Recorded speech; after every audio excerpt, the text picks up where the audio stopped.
జరుగుతున్నటువంటి విషయాలను ప్రజలు అనేక సార్లు అధికారుల దృష్టికి తీసుకుపోయినప్పటికీ కూడా అధికారుల నిర్లక్ష్యం వల్లనే ఇక్కడ ఉన్నటువంటి ఏదైతే కాంట్రాక్ట్ వర్కర్స్ అదేవిధంగా వాచ్మెన్ వర్కర్స్తోనే ఈరోజు సెలైన్లు అదేవిధంగా ఇంజెక్షన్స్ అదేవిధంగా ఆక్సిజన్ సంబంధించినటువంటివన్నీ ఏదైతే పేషెంట్లకు సంబంధించినటువంటి డాక్టర్లు కానీ నర్సులు కానీ హెడ్ నర్సులు కానీ చూడాల్సినటువంటి పరిస్థితి ఈ రాయదుర్గం ప్రభుత్వ హాస్పిటల్ ఎక్కడ కనబడలేదు.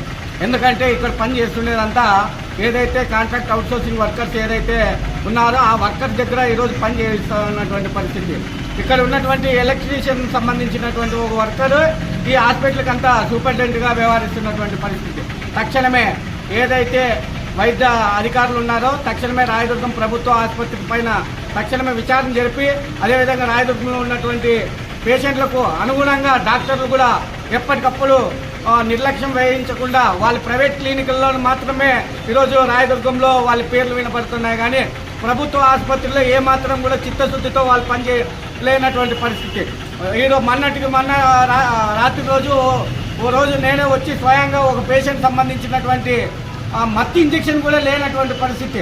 ఆ మత్తు ఇంజెక్షన్ కూడా బయట తీసుకురామని చెప్పి కంపౌండర్లు ఆ క్లీన్ చేసే వాళ్ళు చెప్తున్నటువంటి పరిస్థితి. అప్పటికప్పుడు వచ్చి అరిస్తే అప్పుడు డాక్టర్లు అదేవిధంగా నర్సులు స్పందించి అప్పుడు లోపల నుంచి మత్తు ఇంజెక్షన్ అంటే జనాలతోనే ఇప్పటికీ అంటే ఇక్కడ ఉన్నటువంటి ఆసుపత్రిలో ఉన్నటువంటి ఏదైతే ప్రభుత్వం సంబంధించినటువంటి మెడికల్స్ అన్ని బయట అమ్ముకొని తిన్నటువంటి పరిస్థితి కనబడతాను. ఎందుకంటే ఇప్పుడు ప్రజలతో నుంచి తెప్పించుకుంటున్నారంటే ప్రభుత్వ ఆసుపత్రికి వచ్చిండే మెడికల్ కిట్స్ ఎక్కడ పోయినాయని చెప్పి మేము ఈరోజు అడుగుతా ఉన్నాం. తక్షణమే ఏదైతే ఈ వైద్య అధికారుల పైన చర్యలు చేపట్టాలి, లేని పక్షంలో పెద్ద ఎత్తున ఆందోళన కార్యక్రమాలకు శ్రీకారం చుట్టామని చెప్పి తెలియజేసుకుంటా ఉన్నాం. ఉన్నటువంటి ఒక ప్రైవేట్ అంబులెన్స్ సంబంధించినటువంటి వ్యక్తి ఇక్కడ ఉన్నటువంటి డాక్టర్లతో స్వయాన కుంభకోణంలో వ్యవహరిస్తున్నటువంటి పరిస్థితి. ఏదైనా చిన్న గాయానికి కూడా ఈరోజు బళ్ళారికి కానీ అనంతపురం కానీ రెఫర్ చేస్తున్నటువంటి పరిస్థితి. అంటే రోగులతో ఈరోజు రాయదుర్గంలో ఉన్నటువంటి ప్రభుత్వ డాక్టర్లు రోగులతో చెలగాటమాడుతున్నారు. ఏదైతే ఈరోజు ఈ నియోజకవర్గం ఉందో ఈ నియోజకవర్గం బడుగు బలహీన వర్గాలకు సంబంధించినటువంటి నియోజకవర్గం. అందులో ఆ కరువు జిల్లాలోన అత్యంత కరువు నియోజకవర్గం సంబంధించినటువంటి అనేక మండలాలు ఉన్నాయి. అనేక మండలాల నుంచి గ్రామాల నుంచి వచ్చినటువంటి పేషెంట్లకు కానీ ఏమాత్రం కూడా వీళ్ళు ఇక్కడ ఉన్నటువంటి వైద్య అధికారులు చిత్తశుద్ధితో పనిచేయడం లేదని చెప్పి తెలియజేస్తున్నాం.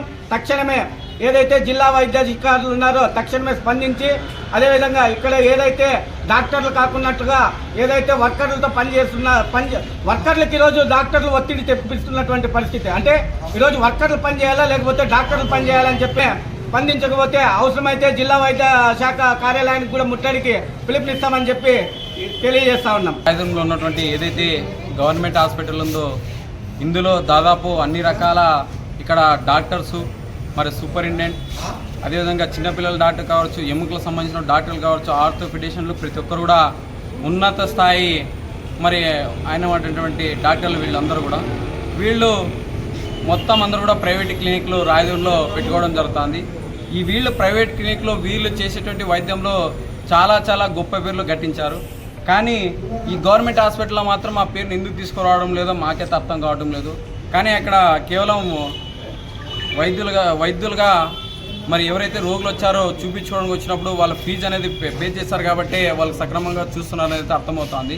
కానీ ఇక్కడ గవర్నమెంట్ హాస్పిటల్ పేద బడుగు బలహీన వర్గాలకు సంబంధించినటువంటి ఎంతోమంది చిన్నపిల్లలు కావచ్చు, రోగులు కావచ్చు, మరి చాలామంది సూసైడ్ చేసుకున్నటువంటి వాళ్ళు కావచ్చు, రోడ్డు యాక్సిడెంట్లు కావచ్చు, అనేక రకాల మరి షుగర్ వ్యాధులతోన, బీపీ సమస్యలతోన, గ్యాస్ట్రిక్ ప్రాబ్లంతో రకరకాల సమస్యలతో ఇక్కడ గవర్నమెంట్ హాస్పిటల్కి వస్తే వీళ్ళు మాత్రం చేసేది మరి కేవలం ఒక పేషెంట్ని పెట్టుకొని దాదాపు 4-5 రోజులు చూడాల్సింది పోయి అబ్జర్వేషన్లో పెట్టాల్సింది పోయి కొద్దిగా సీరియస్ అయితే తప్ప వెంటనే ఓపీడీకో లేదో అనంతపురంకో పంపించి వీళ్ళు చేతులు దులుపుకుంటున్నారు. వీళ్ళకు ఉన్నటువంటి బాధ్యతని పూర్తిగా నెరవేర్చడం లేదు. వీళ్ళు చేసేటువంటి పనిని మరి వర్కర్ని బలి చేస్తున్నారు. వర్కర్లు చేయకపోతే పూర్తిగా మీ మీద తక్షణమే చర్యలు తీసుకుంటామని చెప్పేసి అవసరమైతే వర్కర్లు కూడా భయపెట్టేటువంటి సందర్భాలు ఈ గవర్నమెంట్ హాస్పిటల్లో ఉన్నాయని చెప్పేసి ఈ సందర్భంగా తెలియజేస్తున్నాం.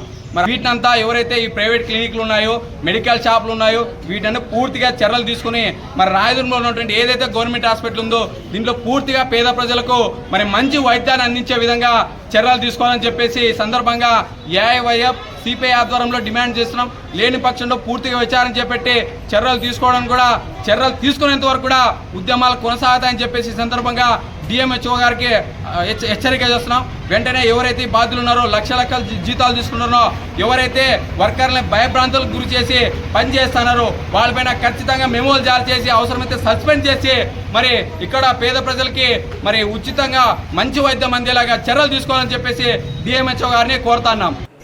నియోజకవర్గంలోని గవర్నమెంట్ హాస్పిటల్లో వైద్యులు చేయవలసిన పనిని గౌరవనీయమైన వైద్యులు సూపరింటెండెంట్ మేడం గారు ఉన్నారు, ఇంకో మేడం గారు ఉన్నారు, వాళ్ళు ట్రీట్మెంట్ చేయకపోతున్నట్ల హాస్పిటల్లో ఉన్న సెక్యూరిటీ గార్డ్స్తో వచ్చిన పేషెంట్స్ను సెలైన్ బాటిల్స్ ఎక్కియడము, ఇంజెక్షన్స్ వేయడము, వారికి ట్రీట్మెంట్ వాళ్ళ సర్వెంట్స్ సెక్యూరిటీ గార్డ్ చేయాల్సిన పనిని కాకున్నట్టు రోగులకు ట్రీట్మెంట్ చేపిస్తున్నారు. వారికి ఆ రోగులకి ఏమైనా జరగడానికి జరిగితే ఎవరు బాధ్యత? ప్రైవేటు క్లినిక్లలో వైద్యం మెరుగైన వైద్యం చేస్తున్నారు. గవర్నమెంట్ హాస్పిటల్లో తూతూ మంత్రంగా ఏదో రాసి ఏదో ట్రీట్మెంట్ చేసి పంపిస్తున్నారు. ఏదైనా రోగి ఆయన యొక్క బాధని చెప్పుకుంటే ఆయనకి అనంతపురం కానీ మన దగ్గర బళ్ళారికి కానీ రెఫర్ చేసి పంపిస్తున్నారు. ఆయనకి ఏమీ కాకపోయినా మన దగ్గర ఎక్విప్మెంట్స్ లేవు, అవి లేవు, ఇక్కడ ఏదైనా జరిగితే ఇబ్బంది, మీరు మెరుగైన ట్రీట్మెంట్ కోసము అనంతపురం కానీ బళ్ళారి కానీ వెళ్ళిపోండి అంటారు. 2016 నుంచి 2018 వరకు మా దగ్గర ఎటువంటి డేటా లేదు, ఆన్లైన్ డేటా మిస్ అయ్యింది అని సూపరింటెండెంట్ మేడం గారు, డిజిటల్ ఆపరేటర్ గారు డైరెక్ట్గా లెటరే ఇచ్చినారు. ఈ లెటర్ ద్వారా మీరు డిఎంహెచ్ఓ దగ్గర కన్నా పోండి, ఎవరి కలెక్టర్ దగ్గర కన్నా పోండి, మాకి ఆన్లైన్ డేటా లేదు అని వాళ్ళు డైరెక్ట్గానే చెప్తున్నారు. గవర్నమెంట్ హాస్పిటల్లో ఇటువంటి పరిస్థితులు ఉన్నా పైన అధికారులు పట్టించుకోవడం లేదని మన డాక్టర్లు యథేచ్ఛగా వాళ్ళ యొక్క నిస్వార్థంగా పనిచేయాల్సిన దగ్గర వాళ్ళు ఇష్టారాజ్యంగా పనిచేస్తున్నారు.